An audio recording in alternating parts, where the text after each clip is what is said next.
Hello everybody and welcome to the final edition of Between Two Simulators for IMSH25. 25 years of IMSH, yay! I'm glad to be here today with Scott Crawford. Scott Crawford is the past president of SIMGHOSTS, director of the TTUHSC in El Paso. And it's really great to have you here, Scott. Well, thank you. Thanks for being here. Glad to have the opportunity to come and speak with you. Yeah, well, we want to find out more about you and about what drives you, really. We also want to find out more about SIMGHOSTS and what's happening there, really. What if you could start at the very beginning of, as a emergency medicine physician, how you got into medical simulation, 15 years ago or however long it was, and just take us through that journey. So I was an emergency medicine physician doing my training in El Paso, Texas, and was just finishing up my graduate medical education training there, and was given the opportunity to join on as a faculty member at the same institution, which was a great honor that they weren't trying to just get rid of me, but they actually wanted me to stick around longer. And they had been working on establishing simulation more, beginning with the emergency medicine program for graduate medical education, or GME. And I was brought on to help actually establish the physical infrastructure for a simulation center. It was in an off-site building that was never meant to be a simulation center, and it was being repurposed to allow for this. And I was given the opportunity to, and the direct words at the time were, go get all the wires and cables and stuff that we would need. And I didn't know anything about simulation other than the few interactions I had had as a learner, let alone the whole breadth of running or operating a simulation center. And one of my mentors, Dr. Veronica Greer, program director, pointed me towards a group called SIMGHOSTS in 2012 that was having a conference in Las Vegas that she thought I might get something out of. And here I was going through catalogs of cables and mixers and microphones and all of these things that I'd sort of pieced together might be something we would want. And went to this conference where I found 100 other people trying to do exactly the same thing that I had just been tasked with. And so that was how I fell into simulation and found my... You found your family. Found my family. Found where you belong. That's fantastic. I mean, it's always good when you meet like-minded people and suddenly all the crazy stuff in your head makes sense to other people as well as you. Yeah, so that's fantastic. So what keeps you going? What keeps you interested in simulation in general? The thing that I absolutely love about it and that keeps me driven to it every day is the fact that there's continuous opportunity for innovation. There is always something new happening with it, a new way to approach it, and there's all kinds of features that have been established as standards and best practice, but it doesn't mean that you can't innovate within that space still. Okay. And have you got any particular heroes you'd like to shout out to with regard to people that have influenced your career in healthcare simulation? So the heroes to me in my journey in healthcare simulation have been those people that have seen me, who I am, the background that I came from, and saw opportunities for me to succeed and share that background in a new way that I myself couldn't see. So Dr. Veronica Greer knew me as an emergency medicine physician, but over the 3 years I had been training under her, developed an understanding of my background in physics and with a sort of technical mindset for building and innovating things, and pushed me into a spot outside of my comfort zone where I really did end up finding a niche. And then other leaders and educators in the field, Dr. Haru Akuda, I had the opportunity to sit down with him over lunch before being given my current position as director for the Texas Tech University Health Sciences Center El Paso Simulation Center.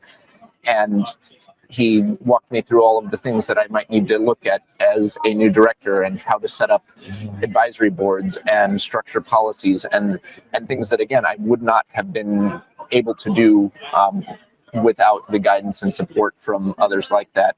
And then Susie Cardon-Egren, again, pushed me to write and perform at a level different than where I had ever been as a potential researcher, and is probably the reason that I was able to put together blogs and innovations that eventually turned into a textbook. That's amazing. I mean, it's really important as well to note that people that come into healthcare simulation and run simulation centers, that manage these places, a lot of the time they might be clinicians, they might be from a healthcare background, but they're not really people that are constantly doing the management of other people or the management of finances and things like that. So when you have people to help you out through that, it's really, really important, isn't it? Really. Absolutely. Yeah. I mean, there's almost no background that doesn't have some relevance to the overall delivery and implementation of healthcare simulation. Yeah, exactly. And so what frustrates you in the delivery of simulation programs now after all these years? Is there anything that just still consistently frustrates you? And if you had if you could solve one problem, what would that problem be? Well, I mean, you come to a fantastic conference like this, and there are literally thousands of like-minded individuals, all with the same desire and interest to make education better for healthcare providers across the country, the world. And everybody here knows the steps to do that. There are tools surrounding us on a trade show floor like this that are meant to help us get there. And there are hundreds of educational sessions talking about how to go about doing that. But there still ends up being a focus that there is healthcare training and then also simulation. And until it's not also simulation, but that is simply just part of healthcare training without the and, we're going to still be fighting some of that uphill battle. Yeah, I mean, these are the questions that I've been asking over the past 3 days, really. All these conferences, they're all fantastic, but they're very heavily focused on patient simulation, and there are very, very many types of simulation that, if they're all brought together, you've got a really good ecosystem for simulation overall. So what do you think about, other types of simulation being included in conferences like this on the program properly? Surgical, ultrasound, even task trainers, bringing in clinical skills people. Do you think that's a way of expanding simulation overall? I do. I mean, anything more we can do to enhance the fact and bring to light that this is not just a separate, it's that it's all inclusive, that there is this larger pedagogy now behind experiential learning and the ability to train and practice and have the mindset for learning how to use procedural skills, cognitive load, communication skills, all in this sort of large collection of skill sets through education that we know of as simulation, but that all of these individual fields, individual skills shouldn't be isolated out, but brought in and encouraged as part of a larger, more cohesive curriculum. And rather than put it just into the realm of a pre-licensure or student level curriculum, that we want to see it integrated more into lifelong learning and continuing training after people graduate and move into their clinical practice. Yeah. I mean, I absolutely agree with that. Let me just take you a few steps back to the SIMGHOSTS and what the role of SIMGHOSTS is in spreading the news of healthcare simulation. It is rather like an evangelical approach that you guys do. I think it's fantastic. I wondered if you could tell me a little bit more about that and how you guys intend to spread the news even further. So SIMGHOSTS is a professional society nonprofit for the gathering of healthcare simulation technology specialists. So that's an acronym. And I described it in 2012 as one of its inaugural conferences, meant to support and provide this community of knowledge and exchange for professional development for those individuals that set up, operate, and maintain simulation center spaces. That there was this entire community that existed that was doing this, but that didn't necessarily have that community support or that place to go to be able to grow from one another and support one another. And so the organization has, over the last 12 years, been able to move forward by promoting this concept, bringing together this community, engaging in these conversations, and finding ways of supporting that professional development. Things like creating an understanding of what all of the different domains are that go into really a successful individual to perform all of the necessary skills within a simulation center, everything from moulage skills and how to troubleshoot and connect information technology systems, the audio video skill set, understanding educational theory and research concepts to be able to prove and identify, maybe not prove, but at least identify best practices to be able to disseminate scholarly works, and then find all of the management and support structures to make sure that it's sustainable. And so taking that message and providing a framework for how to advance your skill set within that larger simulation picture is what that organization has been striving to do, and what makes me so passionate about continuing to stay with them and support that. Well, you're doing a great job of it. Everybody knows SIMGHOSTS. In the UK, we of course know all about it. You've had a lot of good speakers as well within the conferences. I'll take you back to 2017, David Grant and Russell Metcalf-Smith. I used to work a little bit of Russell Metcalf-Smith when he was in the UK, Croydon University Hospital, so I know him quite well. And they spoke about innovation in healthcare simulation. How do you think the industry or the societies can influence better innovation with standardization, without upsetting the industry too much?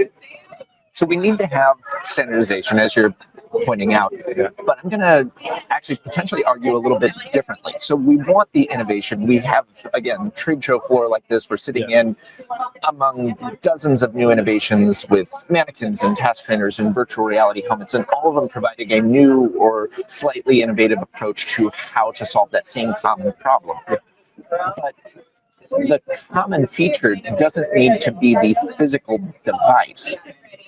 It's the educational pedagogy that supports it. So you can actually allow for and support this diversity, whether it's a homegrown solution that is household products strung together with tape and chewing gum, as long as it provides the appropriate level of not fidelity, but appropriate level of cognitive and physical interaction, affordance, realism, whatever you're going for, that allows you to transfer that skill into another domain in the healthcare, into the larger healthcare infrastructure, into the larger healthcare delivery across the world. That's what we're going for. And so learning that underlying necessary skill and features that provides good quality education, that's the standardization. And we're getting that now through accreditation programs, through standards of best practice in healthcare, through a common set of terminology that we now have in the dictionary, through the creation of more common job descriptions and frameworks like the capability framework, to be able to put those into a construct that now aligns more closely with others in the same field and across the world. I mean, again, I respect that answer. There's, I've always said that you can perform a good simulation scenario with a cardboard box with a hole in it for an airway, and you certainly can. It's all about the delivery of that education. But what about, presenting a minimal standard for quality control within an industry? Do you think that's something that could be important? So with any type of new innovation, the quality control, yes, there needs to be some but a lot of it ends up getting vetted and controlled by the overall product itself. If it doesn't work for the need that it's produced for, it's going to start to fall off. And there is enough innovation in an industry like this that if something isn't working, well, A, we need to identify it, improve upon it, and make it better. Or if it can't, then it will simply just fall off, and something new or better that fills that space will be able to come in. So I'm not too worried about that part of it, that we do want to have a system for identifying what the required features are, and then working as a community to help and support and develop those. But that's what's going to drive it forward. Fantastic. And though we didn't discuss this before, I would like to ask you what your impression of incorporating into curriculums AR, VA, VR, and also AI. Okay. So where are you with that? What's your opinion? Where are we? Are we got a long time to wait? Do you think it's ready to come into curriculums right now, or? I think we are finally at a spot where it is appropriate to bring into curriculums. The Training and Educational Center for Healthcare Simulation, where I am, has over the last 2 or 3 years really pushed to bring in VR headsets as a component of the curriculum. That there is now a unique feature to it in terms of the sense of presence, the ability to have repetition and change over scenarios without having to move lots of physical infrastructure, and to have that environment that doesn't require extra personnel to set up and operate, but actually allows students to work together in that virtual environment to move forward. And even this last year, we had a scenario run where those in the virtual environment were then interacting with other students in an interprofessional education activity, calling and asking for additional order sets that were part of a different scenario down the hall. And the merging of those two modalities became a really powerful activity. So yes, I think we're there. The next step to be able to bring in augmented reality, I think, is going to require better development of haptics. That the ability to use real tools in that environment is great, but the overlay and the interaction with tools in that now hybrid XR environment, I think still requires a little bit more development, but I'm really excited with what I've seen with some of the new developments in that industry for quality of graphics and tactile feedback. Yeah, and of course we're all excited to see what's out there now, and it does seem to be a hive of innovation at the moment with regard to VR and AR. I've always struggled with actually getting over the wow part of the wow experience and then applying it into a curriculum. So, at what point does it go into the curriculum? Where do you see it? Is it part of the run-up to the actual simulation training or the actual education? Is it a precursor, or is it going to be right in the middle? People are going to do it instead of doing patient simulation, for instance. I think it can go into multiple of those spaces. So a lot of the innovation that's come from VR, I'm going to take back to the concept of three-dimensional imaging. We've had 3D stereoscopic viewers since the late 1800s. The idea that you could have two images separated in your binocular vision and have this different sense of depth was really cool. It showed off at the World's Fair. People were able to take photos themselves in this manner using slide projectors in the 1950s. And each time it came out, it was sort of viewed as a gimmick and then fell off. It was a children's toy with the Viewmaster, and you could click a button and you'd get the same concept. Nintendo in the 1990s came out with the Virtual Boy, the very first three-dimensional video game system. It was the worst-selling video game system they had ever produced and went off the market after 11 months. Then we had 3D glasses for movies, Avatar, amazing special effects, and drew people to get televisions just to be able to display that movie in their house. 4K TVs came out and they quit carrying that feature. So each time we've seen this new innovation, and it was a gimmick and fell off, a gimmick and fell off, a gimmick and fell off. But now we have something more than just the image. We have the interaction, and that, I think, is the final piece that's pushing people over the top to actually be able to implement it. It's that you're not watching something which could have been displayed with a projector, but you're actually able to interact with it, move around with it, and that was the final piece missing to be able to bring it into fruition. Yeah, it's exciting, isn't it? I mean, if we think about how quickly it's progressed over the past 10 years, for instance, what's it going to be like in 10 years' time or 20 years' time? We are moving into Star Wars, you know. Really appreciate you coming along. This is your opportunity at the end to do a shameless a plug of both SIMGHOSTS and also Texas Tech.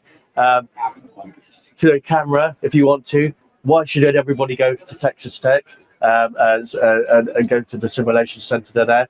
And what's happening with SIMGHOSTS? Well, I'll start with SIMGHOSTS. We've got our upcoming conference in 2025 in Nashville, Tennessee. It's going to be a lot of fun. We also have another conference that is the SIMGHOSTS X or SIMGHOSTS Express, which will be a 1.5-day conference in May, actually hosted at the Training and Educational Center for Healthcare Simulation at Texas Tech. So that brings it right back into the other shameless plug. So I've been really excited to be able to be the director for this center there because I have an amazing team. I'm able to come to a conference like this, and I know that the dedicated and well-trained staff there are continuing to support and deliver quality education for the nursing program, the medical school, the dental school, the graduate medical education learners, our community paramedics and firefighters. All of those programs get top-notch education at our center because of the amazing staff and directors that I have there. Fantastic, brilliant. Well, everybody, get yourself to SIMGHOSTS, and if you want to study in a great university, get down to Texas Tech. And it's been great to meet you, and I hope to meet you again quite soon. Thank you again. This has been fantastic. Yeah, thank you. Thanks for appearing between two simulators, and we'll be back soon. All right. Okay, thank you. Cheers.